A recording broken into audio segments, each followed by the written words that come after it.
Excellent. So welcome. Thank you for joining us this morning. This is our 3DCS Variation Analyst for NX, now fully integrated in Siemens NX webinar with myself, Ben Reese, DCS Marketing and Project Manager, and I have Gary Bell, Dimensional Management Engineer, ASME Certified Senior Level Trainer. He's our GD&T Specialist and one of our Senior Variation Analysts.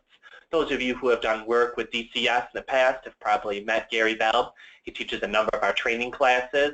And if you take our GD&T training classes, he's our primary trainer for that and questions regarding GD&T. So I'm very glad to have Gary Bell here with me today. And he'll be doing a majority of the presentation for you in NX. So that way you can see the software itself and not just a number of PowerPoint slides. To get started with, this is an interactive presentation. Please feel free to send in questions, use the chat dialogue, and communicate with me throughout the presentation. I'd be happy to answer your questions as they come up, and if they are regarding what we're currently talking about, I will let Gary Bell know so he can spend a little bit more time on that particular topic. I do want to let you know at the end of the event we have a survey. Please take a moment to fill it out. It only has 4 or 5 quick questions. Basically, I just want to make sure that if you have questions that weren't addressed during the event or you'd like a follow-up, that we're made aware of it so we can follow up with you and make sure we address those. In addition, I'd like to hear your feedback and if you have any requests for follow-up webinars. So if we touched base on something here, or more importantly, if we didn't mention something for NX or for 3DCS that you would like to see more of, please let me know during the survey, and I'd be happy to set up a webinar, probably starting June, on that particular topic. We're always looking for input from our customers on what they would like to see, so please let us know. If you can't hear me or have any IT problems, please use the raise hand button. Otherwise, use the questions to communicate with me throughout the event. We do have some upcoming events. Next week is our MFG4 conference in Hartford, Connecticut. And the reason I bring these up is if you are attending any of these events, please let me. I'd be happy to take you out to lunch or meet with you during the event. We also happen to have some customer tickets to allow some of our customers to get into these events at discount. So we'd be happy to share those with you. We will be exhibiting at the MFG4 conference next week in Hartford, Connecticut, which is very strong in aerospace and defense, medical device. And we will be showcasing our closed-loop process, whereby QDM takes measurement and manufacturing data and 3DCS simulation data, and we create a closed-loop connection to communicate between design and manufacturing. We'll be at PLM World to show 3DCS for NX later next month in May. And we do have an open training coming up for our CATIA integrated product. That'll be June 7th through the 9th. If you're interested in that open training, just go ahead and share a note with me in that survey, or you can email me by responding to tomorrow's follow-up email. And I do want to note that we will be having our Global Technology Conference in 2017, May 24th through 26th in downtown Detroit. We're looking at having that at the GM Renaissance Building at the Detroit Marriott. I'm very excited about that event. I think it's going to be a great way to not only learn more about DCS products, as we'll be having a series of workshops and trainings, but also to see how other users and companies and industry leaders are applying dimensional management and 3DCS to address their dimensional and quality concerns. So it's a great way to collaborate with other professionals and to get a nice experience with 3DCS and other tools that DCS provides. More information that will be forthcoming. I recommend signing up for our newsletters. We only send them out once a month, and I'll be putting out regular updates on the Global Technology Conference. We are still looking for speakers for the conference. So if you're interested in speaking at the conference, it does waive your entrance fee, and we'd be more than happy to help you either market your presentation or to assist you with it if you have questions, concerns, or any issues. Just go ahead and let me know in the survey or email me directly if you are interested in speaking at that event. Today's agenda. I have a quick introduction which goes over why you'd want to move to an integrated product. This answers a couple of the frequently asked questions I've received about our 3DCS for NX that I'd like to address. That way we can get that out of the way before Gary starts his presentation, which will go over PMI and how to take advantage of it with 3DCS for NX. In addition, we're going to be talking about how to model in 3DCS for NX, do iterative studies, and a couple other tips and tactics that Gary would like to show you today. At the end of the event, we have a Q&A section set aside for you that I'll address any questions that we haven't gotten to throughout the event. We do have 1 hour set aside for us, so we're going to try to end exactly at noon today. If you need to leave early, you'll of course receive the recording tomorrow, but I recommend staying as long as you can so you can send those questions in and communicate with us throughout the event.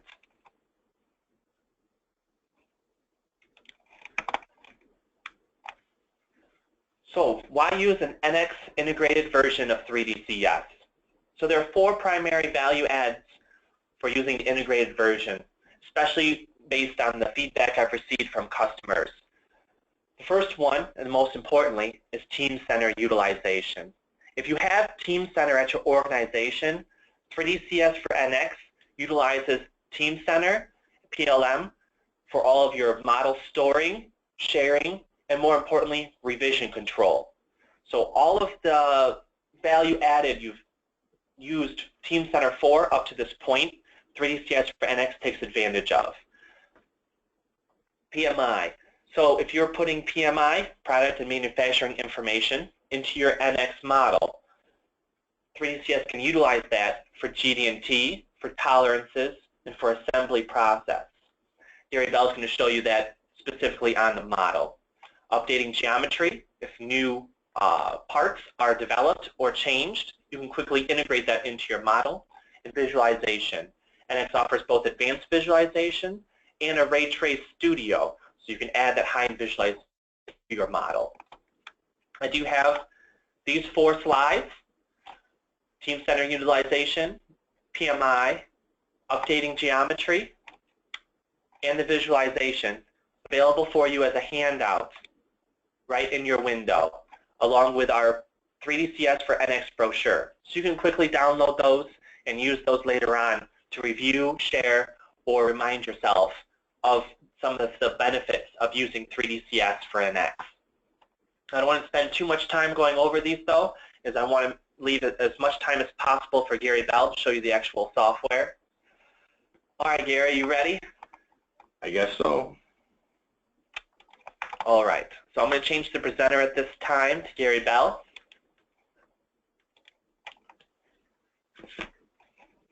I'll let you know when I can see your screen, Gary. There we go. Welcome to NX. Give me 1 second. No problem. Okay. Hello, everybody. This is always interesting for me. I can't talk to you. I can talk to you, but you can't talk to me. I think you like that, Gary. Oh, you're right. Okay. So I'm going to present, and I'm going to present with the assumption that you have a little bit of understanding of NX. And then for those of you that are brand new to tolerance analysis, I'm going to backtrack a little bit and give you, some background of tolerance analysis and why we do it. If you can see my screen, you can see up in the top left corner, I'm running NX. Okay, so this is the Design CAD tool, and I'm going to just open up a model that's already complete, and you can see it down here if I click on it. The model that I'm going to use for you is a mouse. So at this moment, you can see you got your NX tree and your NX ribbon up at the top. I can click through, any of the NX functions, but with our integrated version, we now have 3DCS NX. When I click on it, you can see everything is grayed out, so the first thing we have to do is load it. Now, for those of you familiar with our software, you'll see all of the common icons that you're used to seeing with our 3DCS Multi-CAD, or if anybody's happened to use our integrated CATIA version.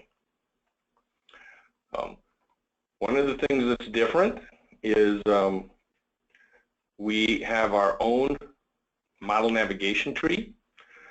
So if I minimize this, this model navigation tree has all the information about 3DCS analysis. So if I start expanding it, you can see the base. This is where we have all the tolerance information. So because we're integrated, when I save this model, I would actually just say File, Save, and I would save it like I'm saving it in NX, and it would save in your Team Center. All of the tolerance analysis information done in our tab is saved within NX. So first thing I'm going to do is just do a nominal build and zoom into this mouse and hit deviate. Okay, so why do we do tolerance analysis?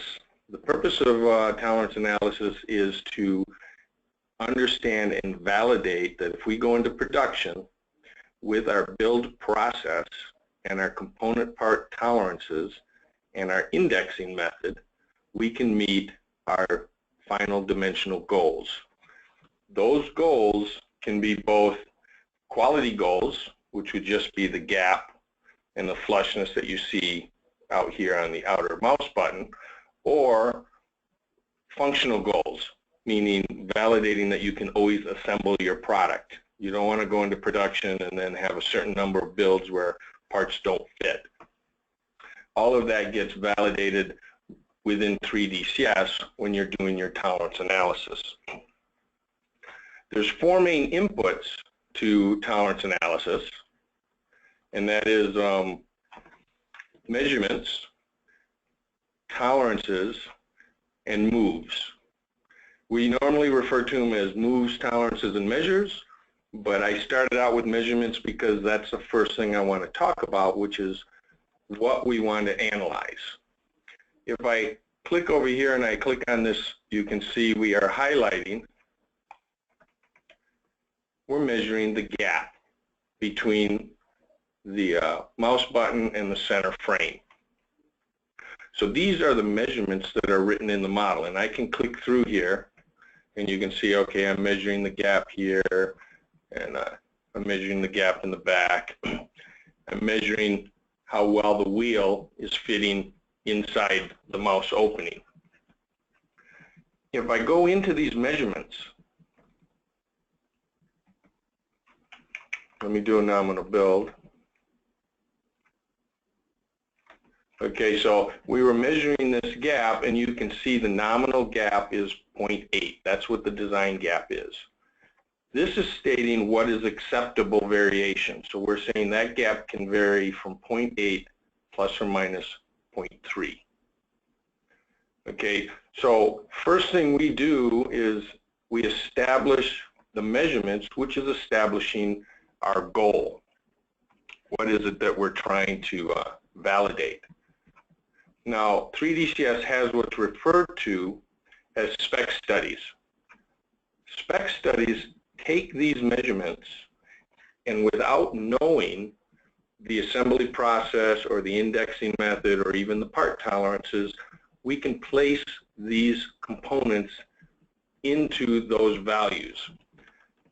So in other words, if I click here, you can see it just set this gap to 1.1 because the nominal is 0.8 plus 0.3.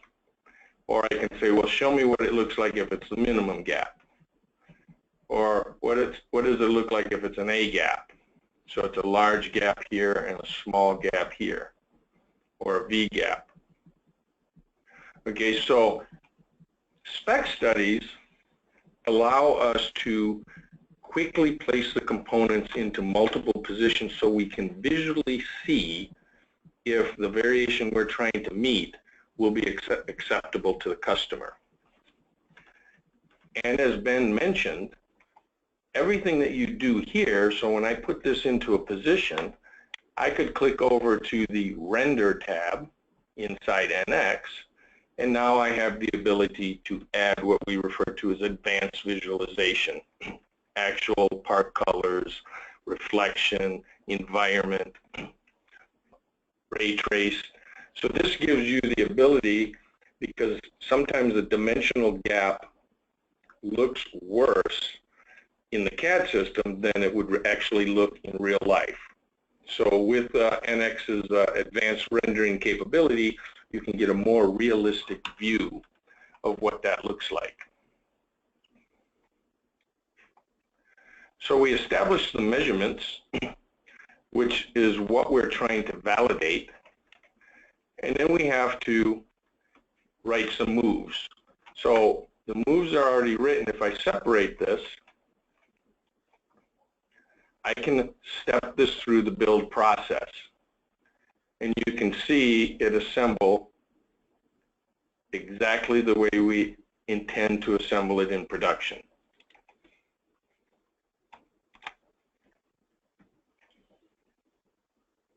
That last move was a little interesting, but it works. Those moves are defined within our software with this icon here, and they show up in the navigation tree. So when I click on here, you can see that we will highlight the features used to attach this, the wheel assembly, to the base. Or if I want to go to the top cover, the top cover you can see attaches to the wheel assembly and the base. So the moves are how we define how these components go together. The measures are what we want to analyze. And then at the part level, if I go into the base, the part level is where we actually have the tolerances. So because this model is in the separated position, I'm going to go ahead and turn on my mesh and hit deviate. Sorry, I'll get a little bit closer for you guys.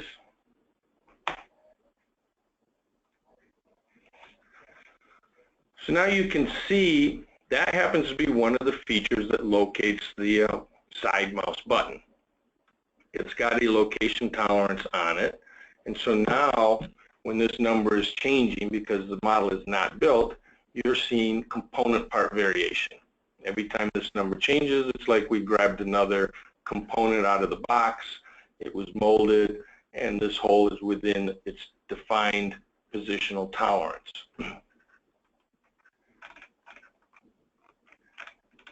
That happens to be the locator for the button. So then when I build this and actually utilize all the moves, excuse me, I'm going to hide the mesh again and zoom in.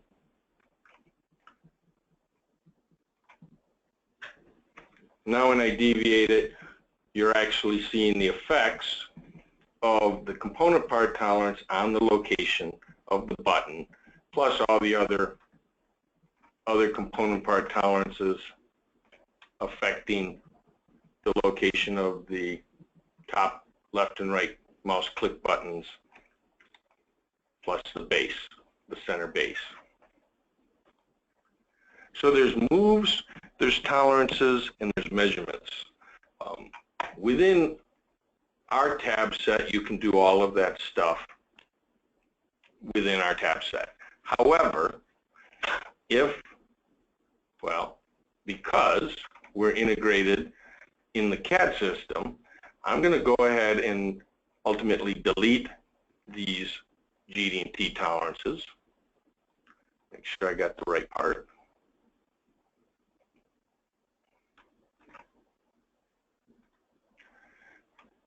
Don't delete the wrong thing. Yeah, no, I'm not. So now let me zoom back in here and turn my mesh back on.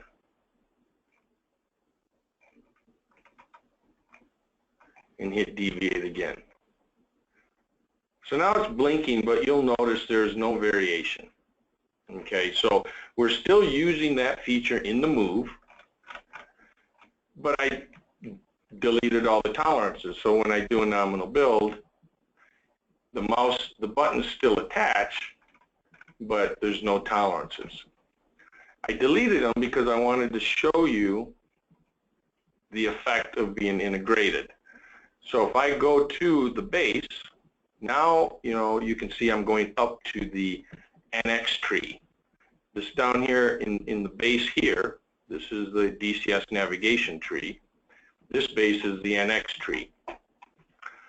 If I go into the base and I say make display part, you can see that this base has got embedded PMI. It's got the defined tolerances defined with the actual CAD data. Because this information exists, the process becomes much easier in 3DCS for NX. So let me go back to display the parent.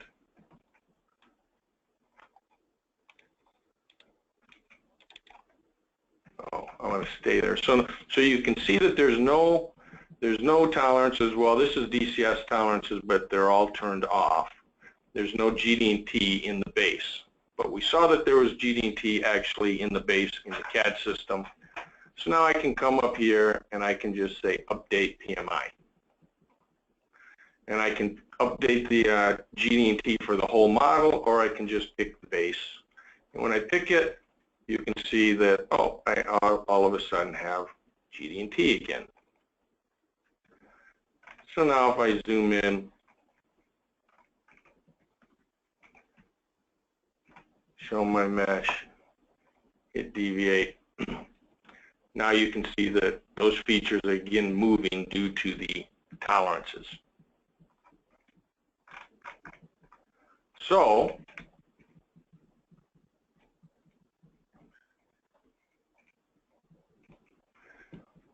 if we go back to the navigation tree, I have parts that have tolerances on them. I have moves that define how it goes together. And I have measurements of what I want to validate.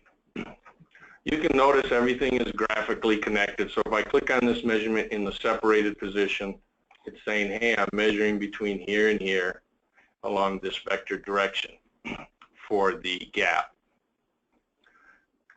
Now my model is complete, and I can actually do a nominal build and run an analysis. I'm going to build 2,000 mouse assemblies.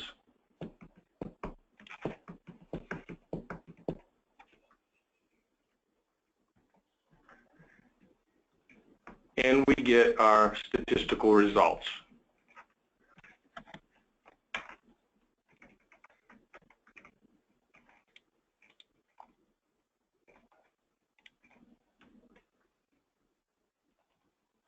So this is the left cover to top cover gap measurement, which happens to be right here.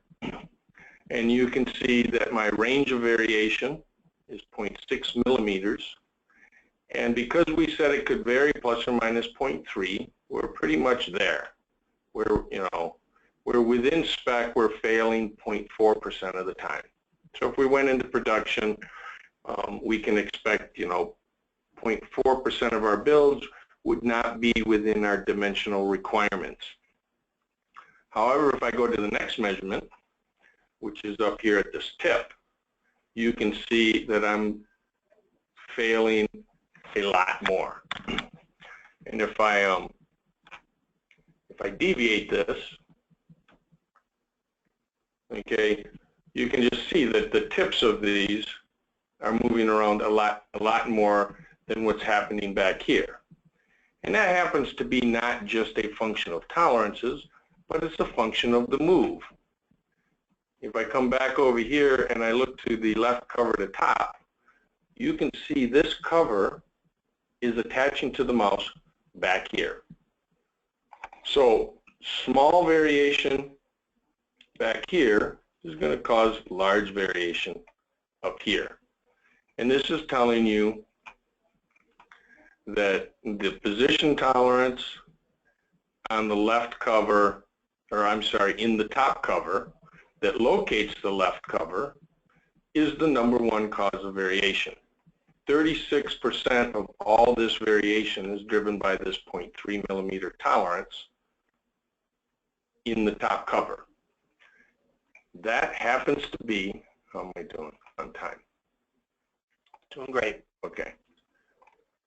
So if we look at the location of the top cover, or I'm sorry, of the left cover,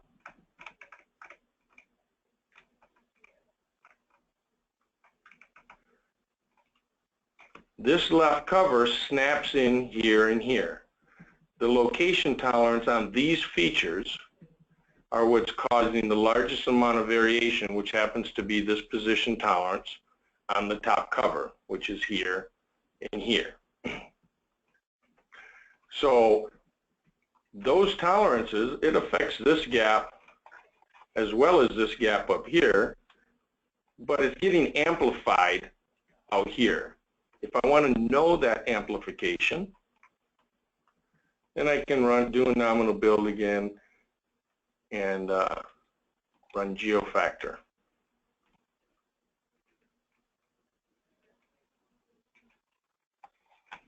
So this was the, let's see if I can get this. Real quick there, Gary. This particular sensitivity, the tolerances that are included in this, are they based on PMI or are they based on 3DCS tolerances? It's a mix. That's the power of the software. The as I mentioned, the base is based on PMI. The cover, top cover, is based on DCS tolerances. Gotcha. So yeah, so if there happens to be PMI, we definitely will use it. So is this a measurement that uses the base? Can you show a measurement that uses the base? Oh. Just in your sensitivity window, I'm sorry. Yeah, that would be, well, a measurement that uses the base. Don't we have one between the top cover and the base right there in front? Yeah. Is that what we're looking at right now? Looks like it. Yeah. Cover to top cover gap too. Mm-hmm. All right. So yeah, so one of these parts uses the tolerances, the input tolerances entirely from PMI. Well, the other part, they were added with DCS tolerances. But if they were added with PMI, you have the same results as long as the tolerances were similar. Exactly. Okay. All right. Sorry, I just wanted to check on the PMI. Yep. Yeah, actually, I think now if I understand what you're saying. So remember we were talking about this base had a position tolerance which was controlling these buttons, right? So what you really want to do is you want to look at the left click button, flush. Okay, so let's see.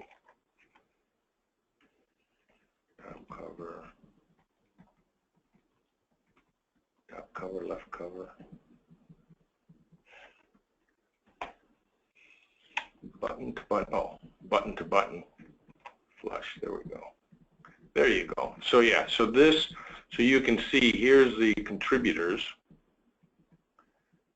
from the base, which was the tolerance, position tolerance number 5, which is the GD&T, or the PMI. Right. So that is correct.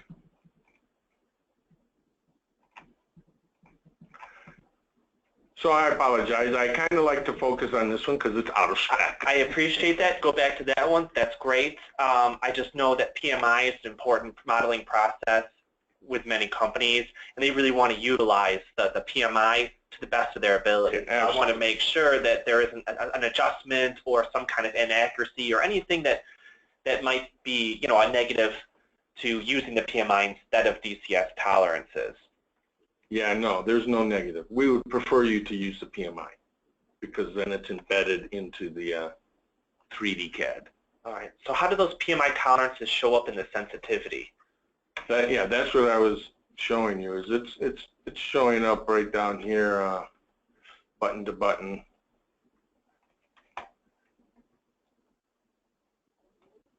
So let's go look at the.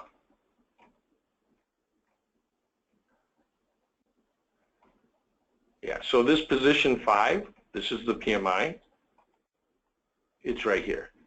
Okay. Position number 5, it's on CAD surface 34. In the base, it's a 0.2 millimeter tolerance. So it's exactly the same. So since you're asking that question, let's go back to the physical base and look at that PMI. Make display part.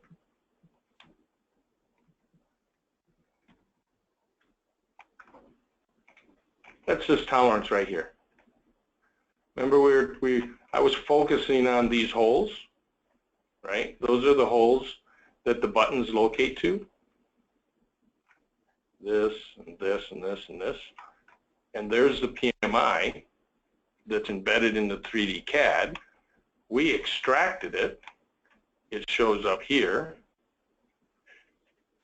And when it shows up there, how do you know it's different from the 3DCS tolerances? Oh. So when it's PMI, it looks, rightly so, nicely GD&T. Plus or minus, position, datum, flatness. This is DCS tolerances. Gotcha. Okay, so PMI shows up and it shows up as GD&T with this icon here. DCS tolerances have this icon here, and then these are the icons for adding. You can see positional tolerance here, profile tolerances here. Perfect. So this actual base is an example where it was toleranced all DCS, and then, oh, we don't need to use DCS because we have PMI. So the idea is maybe I started this model and there was no PMI available yet, so I don't want to not be able to do my analysis, so I tolerance it with DCS. You're integrated in NX, the part's been updated, it now has PMI, so you just turn this stuff off, you extract the PMI, and now you're deviating the part according to the CAD. Will that PMI apply to points, or do you have to have features? Features. So it is feature-based. Yeah. It's feature-based, however, once you extract it, I could double-click on this. I can double-click on this, and I can go to add feature right here. So this is the position tolerance, and when they created it in NX, it applies to features. So they're picking features in NX, they create their GD&T. So when they're creating it in NX, is it being within the math model file? Yeah. Okay. Yeah, it's part of the math model file. Then we extract it, and it shows up, and so I double-clicked it in our tree, and it shows up here, and you can see that GD&T is applied to these two CAD surfaces. However, if I wanted to add more stuff, I can just add it here with this Add Feature button. And then you can add a point in it or another feature if the designer forgot to position tolerance something. Yeah. So about that then, is the PMI checked for syntax or semantic errors or issues when it's brought into 3DCS? Are there any validations that are automatically done, or is that something that can be done through the optimization process?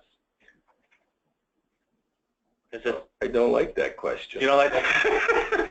Is this going to be one of those bad data in, bad data out kind of things? Yeah, it is not checked for syntax. Okay. You know, our other integrated CAD package has their own internal syntax checker, so you can't create it wrong.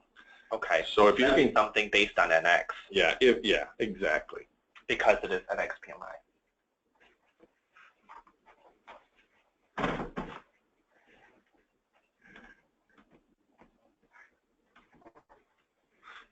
Yeah, so that's a great question, but if they created it wrong, we will probably give them an error, you know, but I can't tell you 100%. Okay, so we'll look into that.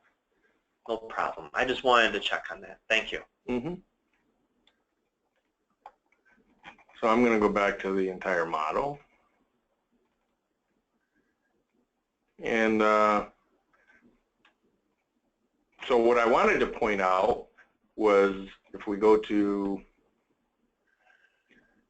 this measurement, which is out of spec, which happens to be right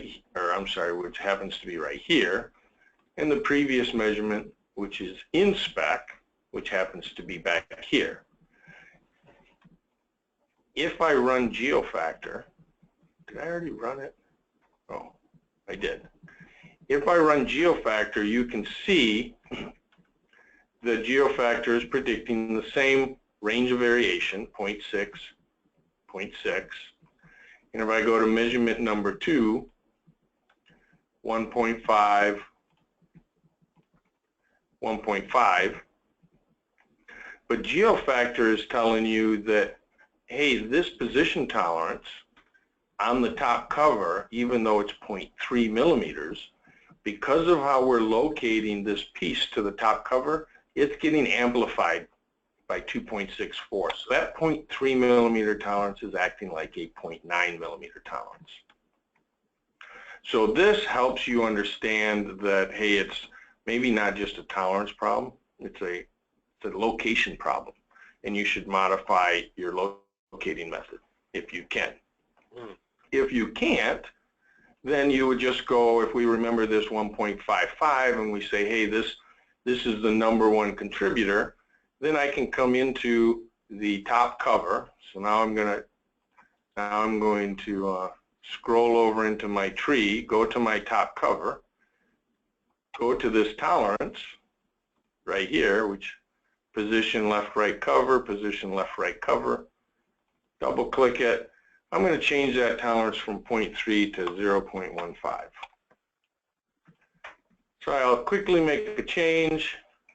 Maybe I can leave this up. We'll see what happens, and I'll run another analysis.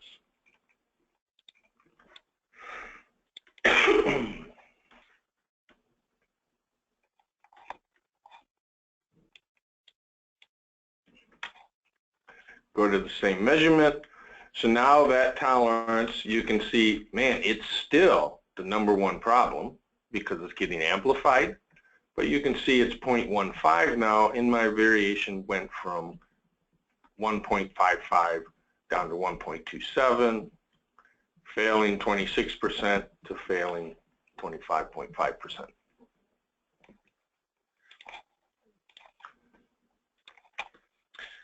So, yeah, go ahead. Oh, I was going to have you just summarize the change you made. Oh, I thought I did, and I just closed them. Oh, that's fine. Go ahead. Yeah, so what I did was the software told us that this position tolerance, and you can see it in the model, so if I summarize it, actually I'll separate it.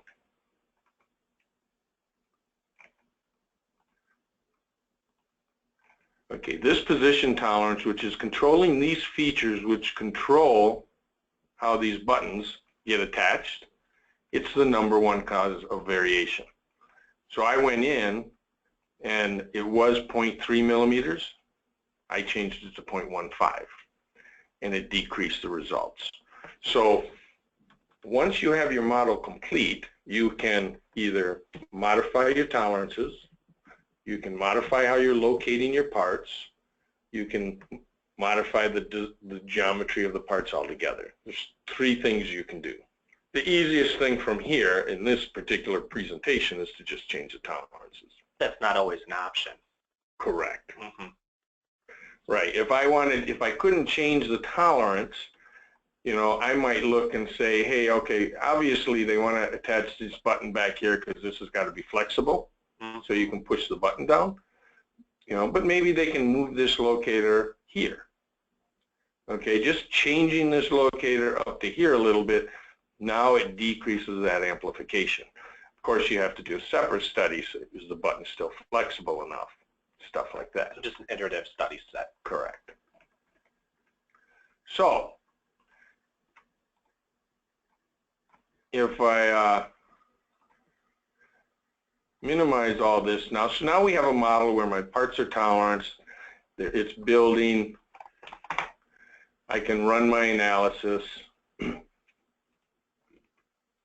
Let me bring the results. I could have just opened it back up, but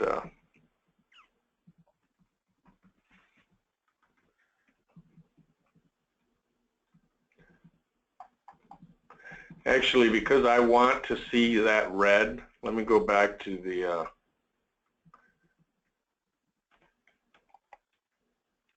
let me go back and change this tolerance back to 0.3.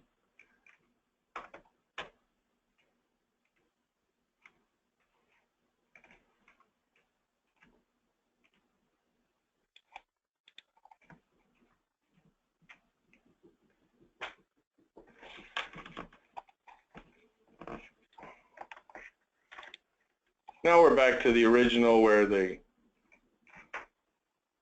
oops, the first measurement's okay, second measurement is severely out of spec. If we stopped here, we can generate an automatic report with this button here. So essentially, you know, if I try to summarize, you're creating the model with these icons here, writing your moves, tolerancing your parts, writing your measurements. You're animating it with these buttons here, separate, build, deviate,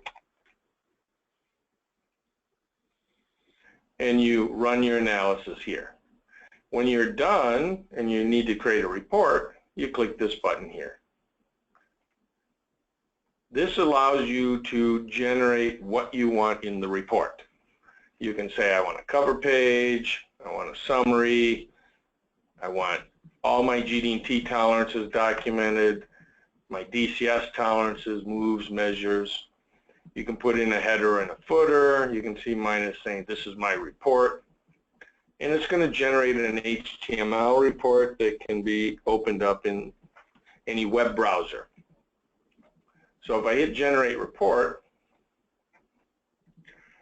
now it's going through and it's taking snapshots of all the information in the model, as well as it's going to report on the results. And this is what pops up. So with a button click, you can see this popping up, you know, model, next generation fusion mouse. It's a high-tech mouse. It was created by me. I'm the ninja modeler. This is, well, we gotta be careful letting you make up your own names. Yeah. And Luke Skywalker is the guy who requested it because he needs to know if his fusion mouse is going to do its job. That's just the home page. Then you have a model summary. And, you know, this, we give you this automatically. All you have to do is read it, fill it out, answer the questions. I think one of the things you were pointing out here with that title page, I appreciate the humor, is that this is configurable and easily configurable to what you want to show or say. So if you're making it for a particular project, a particular team, or you're collaborating with another team in another region, you can put in notes, highlights, you know, information that'll help them get up to speed quickly on the information you're providing them. Yeah, and that's all done right here. It's as simple as, you know, opening up cover page. If I click on this, it opens up a Word document, and this is where I can put anything in here I want. I can put a JPEG in there. I can anything I write. And the cool thing is, this is saved with the model. Nothing is saved outside of the model. So even though I'm using this Word document to generate it, it gets saved with the model. And that's, yeah, that's where we typed in all of our fun stuff. Where'd my report go? Yeah. So then I'm back to the report, you know, and then you can have a model summary. We try to give you some information to start with, you know, who was the model created for, just to help you document, you know, what's going on. But the key, I guess, would be the simulation results. So here's all of my measurements listed down the left, and the results across the top. So if we look at, there's that 1.55 results. And the cool part about this is it's sortable. You can, you know, say, hey, show me the results from the worst range to the best range. And when you mouse over it, it shows you where that measurement is. So if I mouse over, you can see it pops up a picture. It's got a vector drawn saying, hey, I'm measuring the gap right there. And if I mouse over, I can't leave the picture up and move my mouse over, or else I'd point. Can you see the vector on this? It's down at the tip of the mouse. Oh, it's hard to see, but it's down there. It's easier to see this one, right? That one's easy to see. So the point is, and all of these pictures are also configurable. This is what you get, you know, by just pushing a button, okay? And if I go into that measurement, now it's giving my statistical data. So actually, what measurement did I go into? Let me go back. I want to go into this measurement because I've been focusing on that 1.55 that's failing. Okay, so it gives you your statistical information here. You can click on your tab. It gives you the sensitivity. And when I mouse over, which one? Sensitivity. Yeah, okay. It's highlighting, it took a picture and it's highlighting the actual features that are toleranced with this 0.3 millimeter tolerance. That's the #1 contributor. So I like this chart the best because you can just say, oh, what is this #3 contributor? And it highlights right on the graphic. It's the surface tolerance on the top cover base. As well as you can go to your model inputs.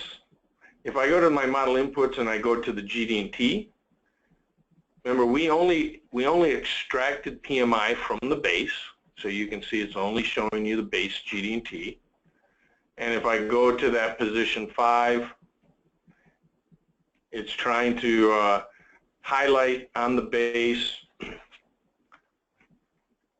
where that tolerance was applied. Under model information, you will get your tree structure. So this is a, 2 sub-assemblies plus a couple extra parts make up the final product. And you can see, tree structure, action tree. This is telling you exactly what happened in the software step by step. So the first thing we did was we applied these tolerances on the base. We pulled the PMI. We pulled the PMI and deviated the base. Then we put tolerances on the right cover and the left cover. And ultimately, everything gets toleranced first. And then we start building it. Good. So you can see all the changes there. And then the last thing is we measure. Fantastic. I got a couple questions here about storing all of the data, like the reports, iterations, things of that nature. So let's start with one quick question when it comes to bringing this model in. If I'm using Multi-CAD, is there a file output from Multi-CAD I can use to bring my file into? Absolutely. Are you feeding me these questions, or is someone asking it? Oh, I'm being hammered with questions. There's a lot of interest in what's going on right now. I just want to make sure. I never know if this is a sales. Oh, this isn't any sales thing. This is. Yeah, no, absolutely. All of our software packages, those of you that are familiar, we work with what's called a WTX file.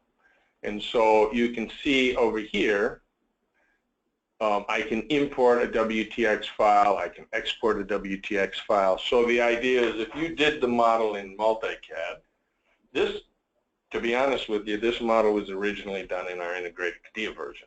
And we brought it over to NX. Just using the WTX.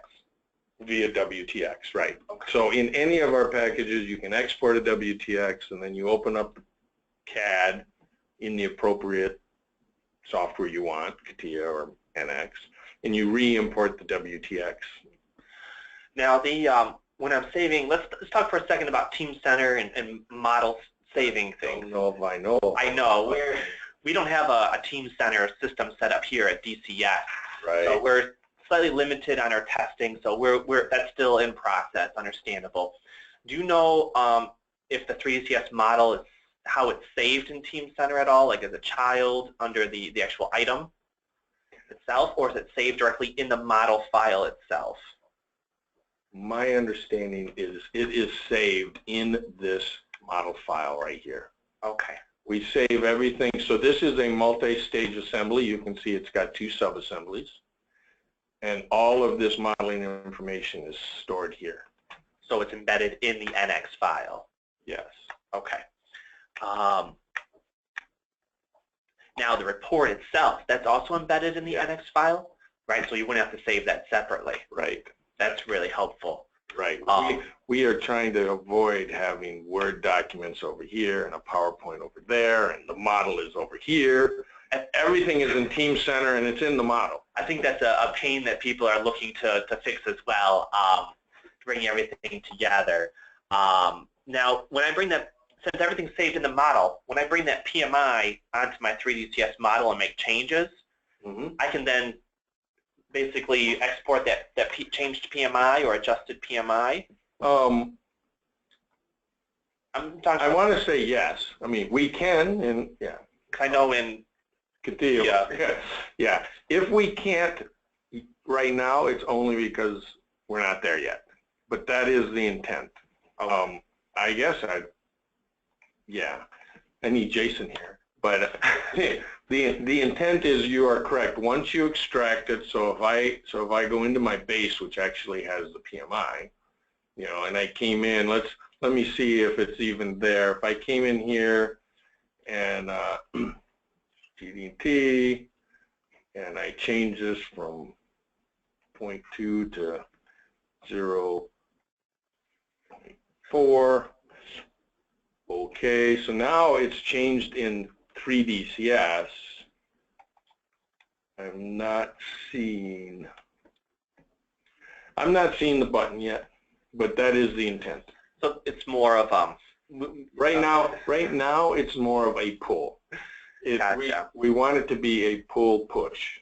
And you can pull it from the PMI, make changes, and push it back to the PMI. You cannot create GD&T in 3DCS and push it and make magic GD&T PMI on the part. But I just got a note that says we don't push back just yet, right. But that is something that's already on our docket and we're in the process of working on. That's what I want to make a note also here on the report. When you get the report out in HTML or Excel, it's automatically saved in with the model folder or reports directory. So that's how it's saved with the model. And of course, all the information is coming straight out of your model. Right. So you have the model information. The report takes how long to make? 10, 20 seconds? Yeah, well, you want to time it? Sure. We'll just hit go. Report generation. Oh, wait, no, not yet. I got to now say generate report. Okay. Nope, not yet. I got to say yes. Okay, right, and go. It's doing it. All right. Yeah, I guess what I meant was all the information for the report is saved in the model. Right. Right. So 15 seconds. Yeah, the actual data, see if I can find it. It's been a while. Should be under My Documents, DCS, NX, Report. Here we go. This is the actual report. So when I hit that button, it automatically made this folder inside My Documents, DCS, 5-button mouse. Then you can see, so I'm going to go ahead and close this. Actually, I closed my browser altogether. So when I hit Generate Report, it created this folder here, and then I can double-click this, and the report comes back. Great. All right. A little bit more kind of in a similar context. There's a lot of questions about GD&T.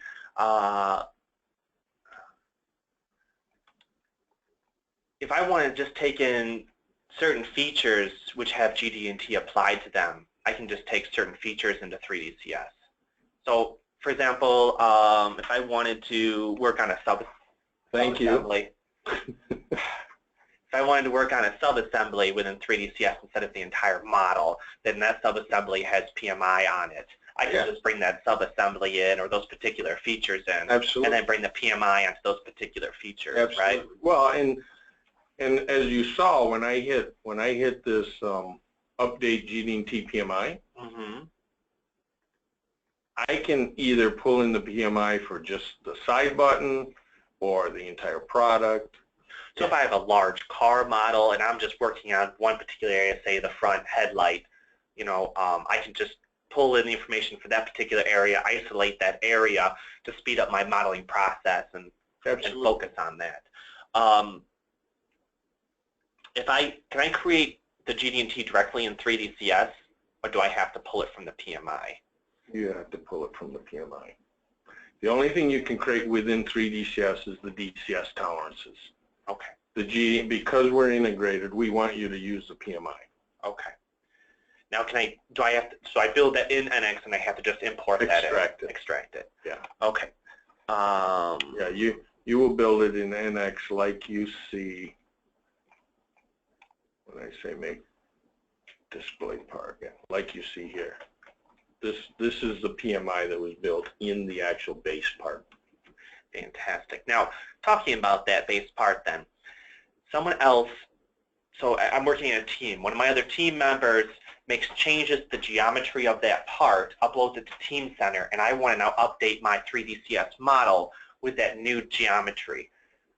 It's gonna, if this assembly is already in Team Center and using this base, your model is already going to have that information. You would just come over here and have to say update geometry. So if I click update geometry, it's automatically going to pull that new geometry out of Team Center, as long as I'm pulling. If for instance the guy updated this model and he deleted this hole and he created another hole and he put it over here, we might not recognize that new hole because the variable name changed, and so then you would have to use this feature linking wizard.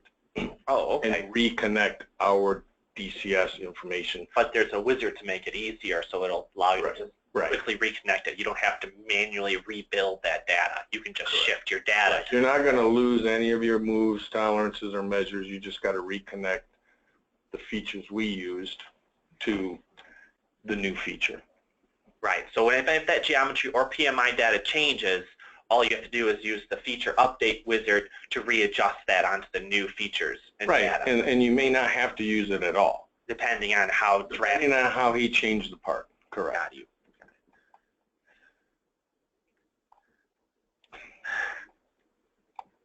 We'd like to show you more with actual Team Center itself, but we don't have a Team Center PLM system set up here on DCS. Yeah, I apologize for that. I can't help you. We're working on something like that through, but we don't have that ability right at this moment.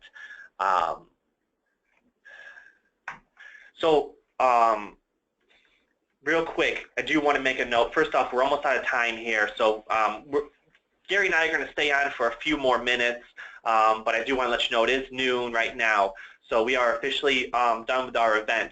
But I'd like to go through a couple more questions for those who are staying on the line to make sure those are in the recording, as we have some really good questions here I think are important to understand. So if you don't mind sticking around for a few minutes with us, I really appreciate that. For those of you that I know have other events to get to, thank you so much for joining us today. I will have the recording out with a follow-up email tomorrow, and you can reply to that email with any questions, concerns you have, and that email will come directly to me, and I'll be able to set you up with any of our techs to get the answers you're looking for. So thank you again for joining us. Those of you who can stick around, I appreciate it. I do want to make a note here that at the top you see 3DCS NX add-ons. We don't have time to go through the add-ons right now, but all of our add-on modules, all the functionality you're used to seeing in 3DCS is available in 3DCS for NX. So if you have Compliant Modeler, you've got mechanical moves, you've got other types of moves or specific applications to our add-on modules, those are available. Now there was a question asked about the visualization. In 3DCS for NX, that particular Ray Trace Studio is an NX add-on. It is not a 3DCS add-on, and it does not require the 3DCS visualization export. It allows you simply to add that particular visualization to your existing model. Now, because it is a rendering tool, a Ray Trace rendering tool, whenever the model moves or shifts or deviates, it's going to have to re-render that. So oftentimes you'll use the Advanced Studio to add visualization to your model. You're going to use a spec study or some kind of a deviation to change the configuration of your model, and then add your Ray Trace visualization onto it and export those images. Yeah, you don't want to have our software deviating with ray tracing out. It's going to have to keep right. That's why we want to make these spec studies so that you can just quickly place it in the position you want, and then say ray tracing. All right. Okay. Let's go through a couple more of these questions. I don't think we've ever received so many questions before, so I'm going to try to get to as many as we can. I guess that's a good thing. It's fantastic. Real quick, following up on the saving within the NX model, are the parts in the 3DCS model saved into the individual NX parts, or are they saved as a 3DCS model in the NX tree structure? They're saved as a 3DCS model in this top component. Okay. So there's no data saved in the children. Gotcha. Now, if a part under, okay, someone's asking about load and deflex. I believe that's forces effects. That would include our compliant modeler with FEA. If you're looking to do deformation, geometry deformation based on force, load, gravity, that kind of effect, that's done through compliant modeler. Yeah, and you can see here with our compliant modeler add-on, you definitely can apply forces. Right. Compliant force application, gravity, thermal. Now, the report that you showed us, that can be written to PDFs. We just have to have Adobe PDF writer at this time. Oh, this is Dave Johnson, just sitting in here with these guys and got a lot of questions here. The report is HTML based, so Gary, why don't you show that report? It's very interactive. There are some converters for PDF to HTML, but it does not convert to PDF cleanly with all the dynamic effects that we have in there. Because it's got a bunch of hyperlinks. Is there an Excel version of the report? There is an Excel version of the report. Yes, there is. Yeah, So if you're looking for a single file report that's easy to share, the Excel version might be a good way to go. Sure. Yeah, and if I show you that when I go to generate report, that was this button right here. So we prefer to generate an HTML because we like the hyperlinks. But yes, you can create it in Excel format as well. Fantastic. Now, when I'm pulling more new geometry into,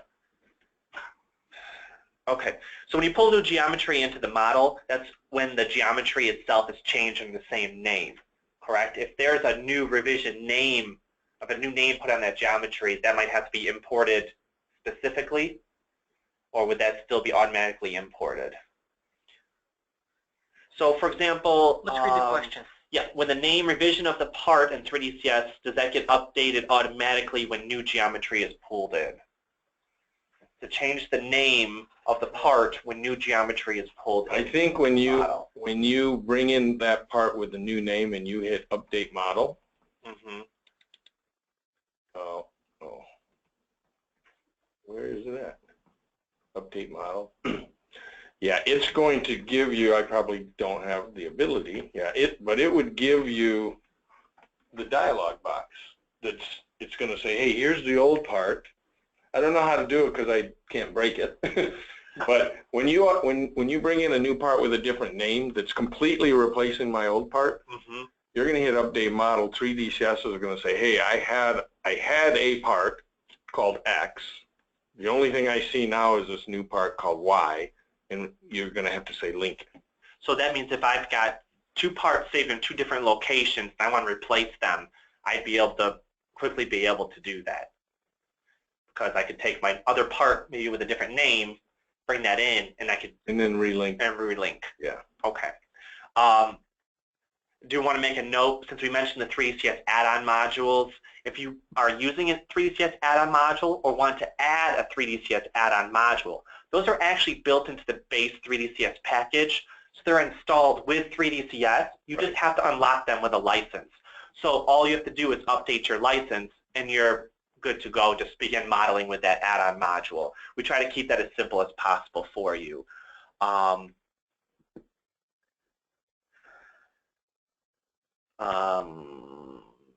So this is just a reiteration. So I've got a release of the base and assembly, and I do an analysis.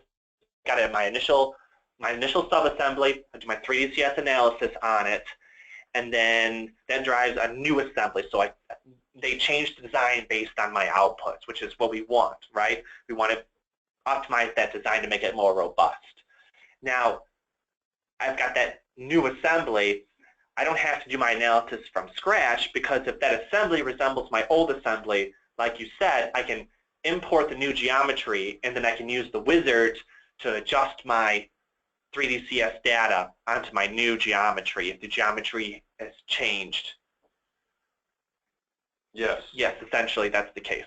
Okay, I just want to make sure that that's clear.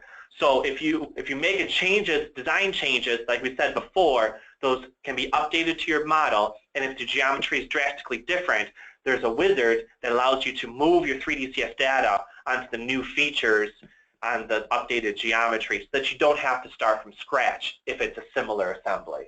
Right. We don't ever want you to start from scratch. And I think, you know, the idea is, since we're saving all the DCS model in the top level assembly file, once you do that, you just save it as a new name. So, you know, Gary, go to your save options, right? File. You can see GB1, GB2, GB3. So those are all separate models that you've saved that have different configurations. Could be different levels of completion of the model, could be different configuration of parts or assemblies. But since we store the model in the assembly file, it gives you a lot of support in regards to how you configure your modeling process. Thank you. Appreciate that. When I bring an NX model into 3DCS for NX, I activate the 3DCS app in NX, right? It creates the 3DCS model navigator tree based off the NX tree. Is that correct? Correct. So that doesn't have to be done manually. That's automatic. Yeah, you want me to start from scratch again? Actually, yeah, why don't you do that in the background while we continue answering a couple more of these questions. Now, the order of the model in the DCS Navigator says it's opposite the NX Navigator. What does that mean? So the base, see how the base is at the bottom? Was the base at the top of the DCS? Let's see. Yeah, the base is at the top as opposed to the bottom of the NX Navigator. Yeah, I think the NX Navigator allows you to control the order in which things go. That is interesting. That is so funny that you noticed that, because I've been working with this and I never paid attention. Cover assembly. Okay, so that's we'll take a look at that again later. I think that just has to do with the configuration setting. So 3DCS for NX has a separate license than 3DCS Multi-CAD, 3DCS for V5.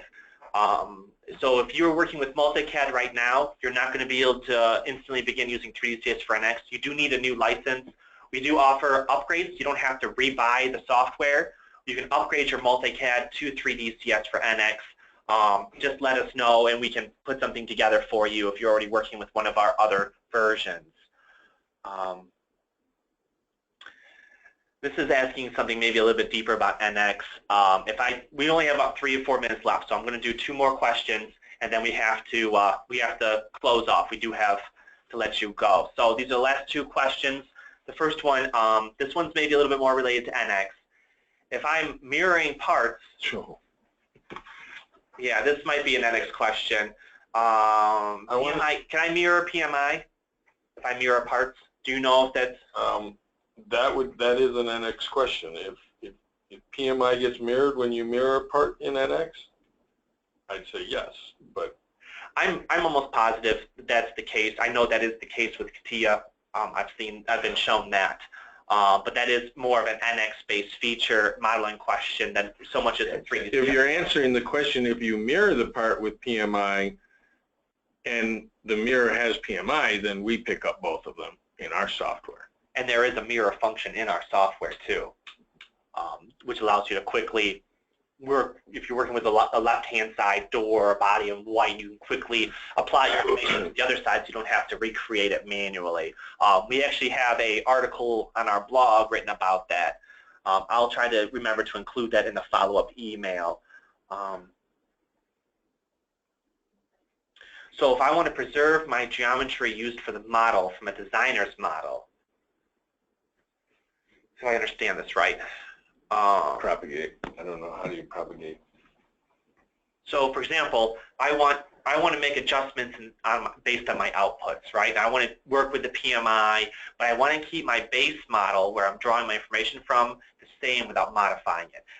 Since there's revision control in Team Center and there's revision control otherwise, you're just talking about different revisions. So when I make changes using the 3DCS for NX and save it within Team Center, because of Team Center's ability to control revisions, I still can keep my base information without having modified that.